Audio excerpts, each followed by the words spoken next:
Hey guys, my name is Shakir, and my story is a little different than most. I am an immigrant from the Middle East, and if you know anything about the Middle East, you can only begin to imagine the struggles we went through. After immigrating to the United States, and plenty of personal and financial hardships later, I finally reached my version of the American dream. The vehicle that helped me reach my financial freedom was real estate. Now, I run multiple 6- and 7-figure businesses, and I like to help others. That's why I'm here. If I can do it, so can you. Believe me. Subscribe to my channel, and I'll show you how. The first one is going to be mindset. And this one was actually was for Alex to talk about, because I'm like, I don't even know anything else, but this mindset is not like I had a different mindset and I'm like, oh, let me change my program. Mine was like, there's bullets, we got to survive, come to the United States. Oh, survival is different. It's not avoiding bullets, it's avoiding financial distress. So based on that topic is programming that must change. I feel like every single one of us, every business owner, every entrepreneur, we fail to think that this is a new territory. This is something that we don't really talk about. This is not, we don't get taught in school how to be an entrepreneur, especially in high school, and especially now a lot of entrepreneurs become entrepreneurs during high school. How many people were entrepreneurs during high school in this call? Raise your hand or type a 1, or no one?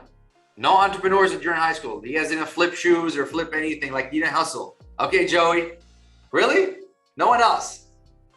I sold CDs and shit like that. I was selling candy in middle school, man. Okay, candy, and there you go. Like that's so. Who was doing something during school, like in school? Oh, I guess I did that too. Yeah. Okay, there you go. So that's part of like entrepreneurship, right? Like even at a young age, you find something like I can flip it and make money. I had some people at our event where they sold Gatorades, and they saved money so they can come to the event in high school. So a lot of us were probably our entrepreneurs before we get, like, we don't know how it came, but from inside we became entrepreneurs. So programming must change. Some people are, maybe they went to school, they were privileged. Some people, maybe they weren't privileged, but they don't know better. They think they're going to have to go work for somebody. But most people are obviously entrepreneurs. So most people here are bosses and hustlers. So if you don't have the capacity to understand what it takes to build wealth for your family, that's okay, but more is better. And that's most of us operate on this. At a young age, I knew more is better. And I'll save the money. Whenever I have an opportunity to save that money, I'm gonna use it for something. I'm gonna apply it for a better investment. I didn't even know what the heck investment was. I just knew that I could use that money to grow my money. So I knew my dollar was gonna work for me. This was put by Alex, guys, so I'm sorry, but this first slide. Determination is needed to succeed. Obviously, feed your mind. Always reading. Who here reads books? 1, 2, 3, 4, 5. I read 10 pages daily. That's amazing. Is that Ricky? Yeah. That's amazing.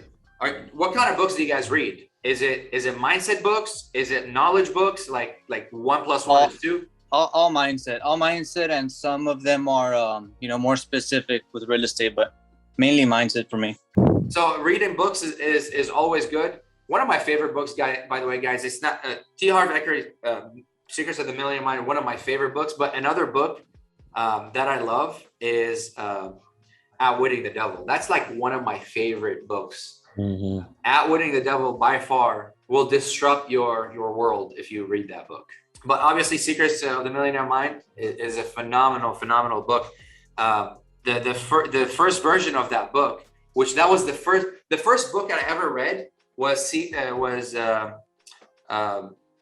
Richest Man in Babylon. Richest Man in Babylon was probably the first version of Secrets of the Millionaire Mind. It's like a super small book back in the 50s, but a lot of the core topics is in the Secrets of the Millionaire Mind. T. Harv Eker obviously made it more modern.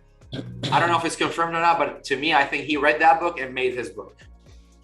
Alex put this, which is amazing. If you can think negative thoughts, you can also think positive.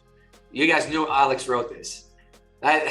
He's really big on self-awareness, really big on self-expansion, and negative thoughts do come. A lot of us, I'm gonna be very honest. For the past few weeks, it's been really tough for me to work and like be in a work environment that's really stressful and trying to run the show and make. And obviously, Carlos was absent for maybe a month and a half or 2 months, so most of his tasks was on me. So it was like the pressure is on.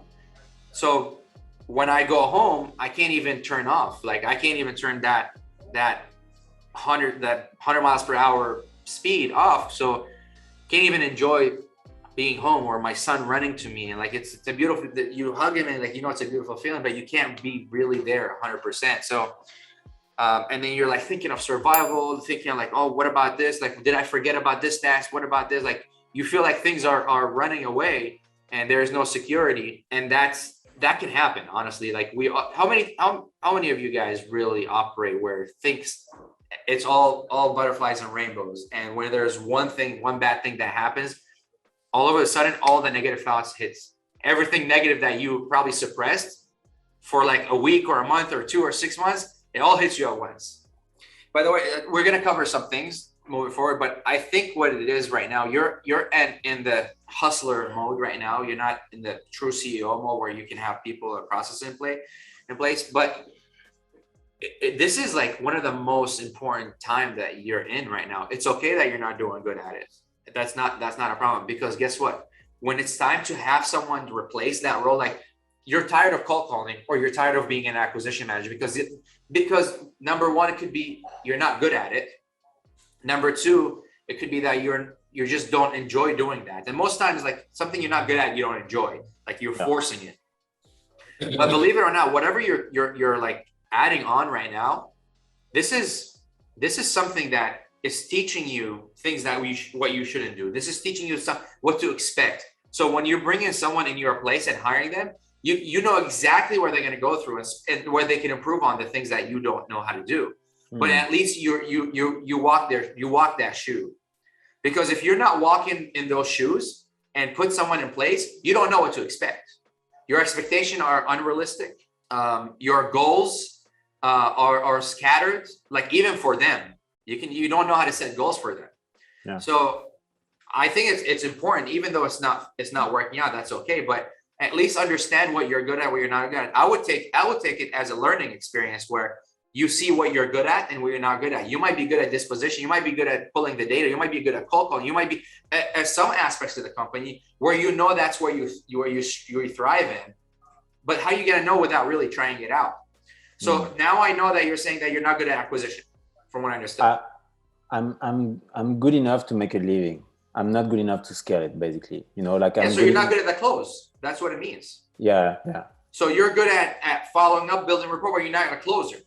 Yeah, that's correct. So you need a closer. The first position that takes place in a real estate company, we talk about this, is acquisition manager. If you can afford to have one, have one. But you have to prepare an environment for that. Number one, you have to have leads coming in. You have to have a CRM that they can log into and they follow up on the leads. You have to make sure that it's an environment where an acquisition manager come and work for you. Yes, you might find someone who's like, passing by to work as an acquisition manager for you right now, but it's not going to be long term. You might have someone that you have to pitch your dream to them or your vision, they come to work for you. But remember, when you have a solid operation, when we hire an acquisition manager, they come in through the training, they sit down behind the computer, they have a login, their email, and boom, they work their leads after the training.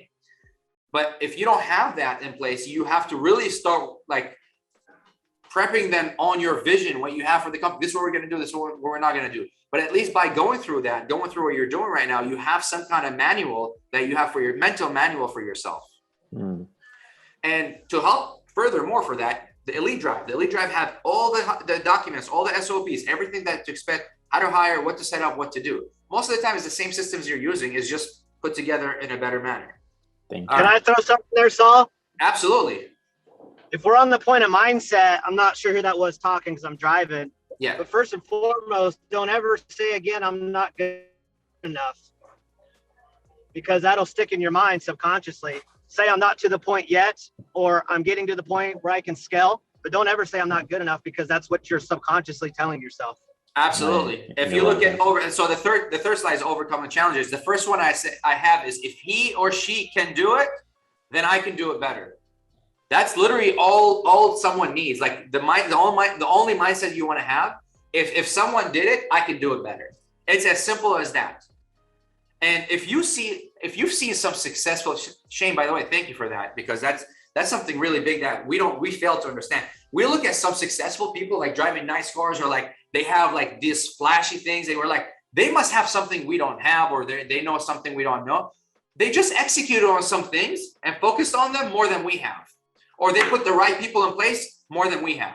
That's it. It doesn't take it. Yeah, you might find a genius or they have something niche, but 99.9999% of the time, they're just like me and you that know almost the same information. They just plug the information with the right people, or they applied it the right way. That's it. 50 Cent talks about, he says that I don't need a doctor degree or a lawyer's degree or whatnot. I hire those people. I pay. They're on a salary that I pay for, because he didn't need to go. He just makes the money. He operates what he's best at. He's good. There's a book. It's called The 50th Law, I think, or something. It's actually a good book by 50 Cent, believe it or not. And this is part. It's a good book. It's part of it is like you operate like you're good at what you do. Like focus on what you're good at. Stop focusing on things that you're not good at. Don't worry about that. Everybody's good at doing something. You put it together and for something great. Am I a good closer? No, I'm not good at acquisition. I'm a good closer in disposition. So I'm good B2B, business to business. But I know my strength and I know my weaknesses, and I make it work for me. Therefore, I make sure that I have a solid acquisition team, better closers than me. I hire people better than me. But I put myself in their shoes first so I can have a better process. Can I ask you this? When you made those deals and you had that money, did you think of scaling, or you kept most of that money and kept doing what you're doing? So the first 6-8 months, I was doing that. I was just like putting back 25%, and that was it. I was just keeping the money, like the scarcity mindset. When I moved to like full time, that's when I reinvested like almost like 50-70% of my money into marketing, because I was like, I know that I can make that money back. I knew it. So how about this? Yeah. We do this. Your next 5 deals, you have to make your own. Alongside with those next 5 deals, try to find some JV deals from other wholesalers that you can sell to hedge funds and whatnot. Have you done the homework on how to locate hedge funds? Oh yeah, like I'm basically focused on that. Okay, good. So do 50-50 on that, and now you get it from 2 different angles. Obviously, it's not 100% focus. It's going to be diluted focus, but at least now you're getting it from another angle that you can focus on. You can literally just blast out a flyer to everybody. Yeah. Okay, and see what you can do there. And then once you get those deals, get 5 deals. Once you get those 5 deals, it's time for you to hire instantly. Instantly hire somebody. I think that's going to be the next step, is hiring an acquisition manager that can close consistently for you. I'm not saying that you're not good at acquisition manager, but you need to be working on the business, not in the business. Especially at this time. You've closed 25 deals. You're more than ready to hire somebody. Okay? Okay.